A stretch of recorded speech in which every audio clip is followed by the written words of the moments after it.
North Korea, దక్షిణ Korea దేశాలు పక్కపక్కనే ఉంటాయి. ఇటు గాలి అటు వేస్తుంది, అటు గాలి ఇటు వేస్తుంది. రెండు దేశాల మధ్య పచ్చగడ్డి వేస్తే భగ్గుమంటుంది. ఈ రెండు దేశాలు కొరియా ప్రజలతోనే ఉన్న రెండిటికి మధ్య భూమికి ఆకాశానికి ఉన్నంత తేడా ఉంటుంది. దక్షిణ కొరియాలో టెక్నాలజీ అభివృద్ధి చెందగా నియంత కిమ్ జాంగ్ ఉన్ పాలిస్తున్న ఉత్తర కొరియా మాత్రం 50 ఏళ్ల వెనుకబాటుతనం కనిపిస్తుంటుంది. అలాంటిది గత వారం రోజులుగా నార్త్ కొరియా నుంచి వస్తున్న బెలూన్లు దక్షిణ కొరియాలో కలకలం సృష్టిస్తున్నాయి. ఈ రెండు దేశాల సరిహద్దుల్లో బెలూన్ల కారణంగా గత కొన్నేళ్లుగా వివాదాలు తలెత్తుతున్నాయి. అయితే ఈ మధ్య ఉత్తర కొరియా పనికిరాని చెత్త, మానవ విసర్జకాలతో నిండిన మూటలను మోసుకు వస్తున్న బెలూన్లు దక్షిణ కొరియా జనాన్ని జడుచుకునేలా చేస్తున్నాయి. నార్త్ కొరియా సైన్యం ఈ పనికిరాని చెత్తను, మురికిని నింపిన బెలూన్లను దక్షిణ కొరియా వైపు పంపిస్తుందని ఆ దేశ సైన్యం తెలిపింది. చెత్త, మలంతో కూడిన 260 బెలూన్లను దక్షిణ కొరియాలో పడేలా ఎగురవేశారని, మరికొన్ని ఇప్పటికీ గాల్లోనే ఉన్నాయని సైన్యం చెబుతుంది. వీటితో పాటు పేలుడు పదార్థాలను సైతం బెలూన్ల ద్వారా పంపించే అవకాశం ఉందని కూడా అధికారులు చెబుతున్నారు. ఈ నేపథ్యంలో సరిహద్దు గ్రామాల్లో ఉండే ప్రజలు అప్రమత్తంగా ఉండాలని, ఏవైనా బెలూన్లు కనిపించినట్లయితే అధికారులకు సమాచారం అందించాలని ప్రకటించారు. ఇంటి పరిసరాల్లో లేదా ఇతర స్థలాల్లో అనుమానాస్పద వస్తువులు ఉన్నట్లయితే వాటిని తాకవద్దని సైనికులు, పోలీసులకు సమాచారం ఇవ్వాలని దక్షిణ కొరియా అధికారులు అక్కడ సరిహద్దు ప్రాంతాల ప్రజలకు సూచించారు. ప్రస్తుతం సోషల్ మీడియాలో బెలూన్ల తాలూకా వీడియోలు వైరల్ అవుతున్నాయి. గాల్లో ఎగిరేలా వాయువు నింపబడిన బెలూన్లకు ప్లాస్టిక్ బ్యాగులు కట్టి ఉంటున్నాయి. ఆ బ్యాగుల్లో టాయిలెట్లలో వాడిన టిష్యూ పేపర్, మానవ విసర్జనను పోలి ఉండే మట్టి, కాలం చెల్లిన బ్యాటరీ లాంటి వస్తువులు ఉన్నాయని అక్కడి వార్తా సంస్థ ధృవీకరించింది. ఈ చర్యను దక్షిణ కొరియా సైన్యం తీవ్రంగా ఖండించింది. ఇది అంతర్జాతీయ చట్టాలను స్పష్టంగా ఉల్లంఘించడమేనని విమర్శించింది.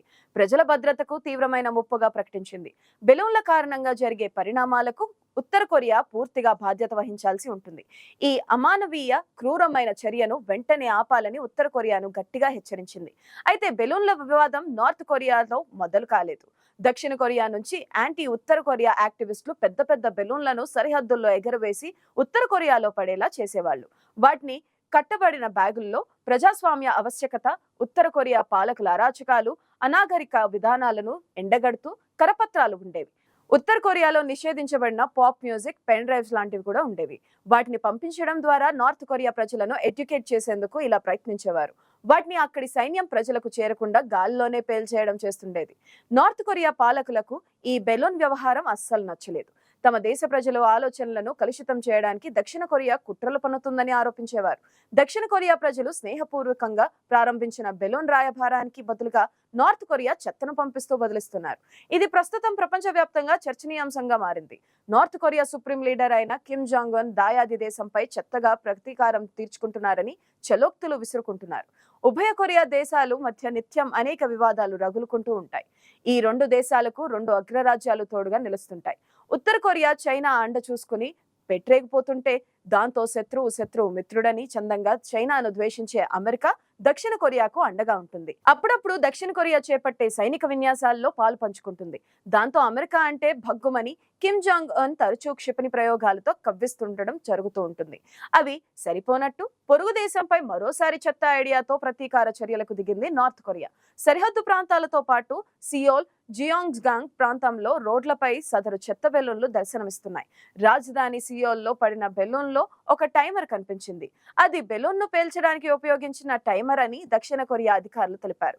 ఈ చెత్తలో ప్రమాదకర పేలుడు పదార్థాలు ఏమైనా ఉన్నాయేమో ఆరా తీయడానికి నిపుణుల బృందాలను నియమించారు. 2016లో ఉత్తర కొరియా బెలూన్ల వల్ల దక్షిణ కొరియాలో కార్లు, ఇతర ఆస్తులు దెబ్బతిన్నాయి. ఈసారి ఏమైనా నష్టం జరిగిందా అన్నది ఇంకా తెలియరాలేదు.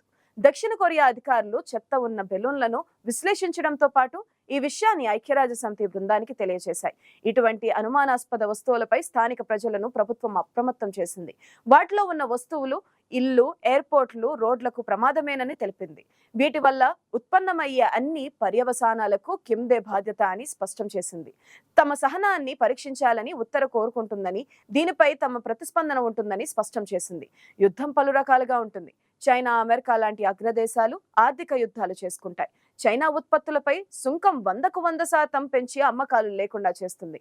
అటు రష్యా, ఉక్రెయిన్ అనుకోండి, భీకరంగా మిసైళ్లు, బాంబులతో దాడులు చేసుకుంటుంటాయి. ఇటు ఇజ్రాయెల్, పాలస్తీనాలో అయితే వేలాది పారాషూట్లు ఉగ్రవాదులు దిగి కనిపించిన వాళ్ళనల్లా కాల్చేసి ఆడవాళ్లను ఎత్తుకుపోతుంటారు. అందుకు బదులుగా ఇజ్రాయెల్ డ్రోన్లతో రఫ్ఫాడిస్తుంది. గాజాపై డ్రోన్లతో బాంబులు కురిపిస్తుంది. అదే మన దేశం పొరుగునే ఉండే పాకిస్తాన్ ఇండియాలోకి నకిలీ కరెన్సీల్ని, ఉగ్రవాదులు, డ్రగ్స్ లాంటి వాటిని పంపిస్తూ గుర్తుపట్టని విధంగా రకరకాలుగా పోరాటాలు చేస్తుంటుంది. గతంలో మాదిరిగా సరిహద్దుల్లో సైన్యం ఎదురెదురుగా తారసపడి కాల్చుకోవడం అన్నది చాలా పాత పద్ధతి. ఇప్పుడు కాలం మారింది, యుద్ధం చేసే పద్ధతి మారింది. కానీ దక్షిణ కొరియా, ఉత్తర కొరియా నడుమ మాత్రం మరీ చిల్లరగా డర్టీ డస్ట్బిన్ వార్ జరుగుతుంది. దక్షిణ కొరియా యాక్టివిస్టులు దీన్ని మొదలు పెట్టారు కాబట్టి అందుకు బదులుగా తాము కూడా తమ వంతుగా ఈ బెలూన్లను పంపిస్తున్నామని సర్ది చెప్పుకునేందుకు ఉత్తర కొరియా వెనుకాడదు. దక్షిణ కొరియా నుంచి వచ్చే బెలూన్ల ద్వారా పంపించబడుతున్న సిద్ధాంత కాలుష్యాన్ని వ్యతిరేకంగా తాను తన రేంజిలో ఈ విధంగా స్పందించాలని ఉత్తర కొరియా భావించింది. నిజానికి ఉత్తర కొరియా అంటేనే ఓ టైప్ కంట్రీ. అలాంటిది అవకాశం దొరికితే వదులుతుందా? వెంటనే ఉత్తర కొరియా విదేశాంగ శాఖ మంత్రి ఓ ఉరుము ఉరిమాడు. అంతే, ఇంకేముంది? వందల కొద్ది బెలూన్లు ఉత్తర కొరియా నుంచి దక్షిణ సరిహద్దుల్లోకి నిరంతరాయంగా వాలుతున్నాయి. అత్యాధునిక సియోల్ వంటి నగరాల్లో హై రైజ్ బిల్డింగ్లు అద్దాలపై వాలుతున్నాయి. సుందరమైన రోడ్లపై చెల్లాచెదురుగా పడిపోతూ నానా న్యూసెన్స్ క్రియేట్ చేస్తున్నాయి. వాటికి జత చేసిన బ్యాగులపై విసర్జన అని రాసి ఉండటం చూస్తే దక్షిణ కొరియన్లకు కంపరం పుడుతుంది. తడి చెత్త, నానా చెండాలపు డ్రైనేజ్ సరుకును నింపి వదులుతుండడంతో దారుణంగా ఉంటుంది. అందులో నిజంగానే చెత్త మాత్రమే ఉందా, లేక ఇంకేమైనా రేడియో యాక్టివ్ పదార్థాలు, ప్రమాదకర రసాయనాల్ని, జీవాయుధాలను పంపిస్తున్నారా అన్నది ఇంకా అనుమానంగానే ఉంది. పైగా ఆ రోగ్ కంట్రీ ఆ పని చేస్తుంది అంటున్నారు దక్షిణ కొరియా ప్రజలు. దాంతో అనేక మిలిటరీ బృందాలను సరిహద్దుల్లో దింపి పరీక్షలు చేయిస్తుంది అక్కడి ప్రభుత్వం. మొత్తానికి ఈ రెండు దేశాల మధ్య జరుగుతున్న డ్రైనేజ్ యుద్ధం ప్రపంచవ్యాప్తంగా చెప్పుకుంటున్నారు.